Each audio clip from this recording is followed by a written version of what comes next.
To make you a Turkish scrub, coffee scrub, you're gonna need some Turkish coffee. So take 1 teaspoonful of Turkish coffee and then add in with olive oil and mix everything. Blend it, like mix everything until it is fully blended and you have a consistency that is ready to be used.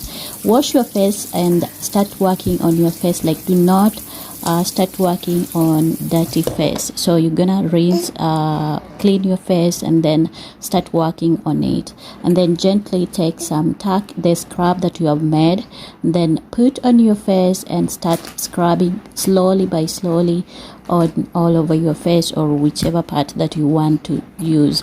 And then you're gonna actually do this for at least 5 to 10 minutes, then leave it for 2 minutes, then you can actually rinse it off. And then once you rinse it off, dry your face well, and then you can apply your favorite moisturizer, and then there you have a beautiful face or a beautiful glowing skin.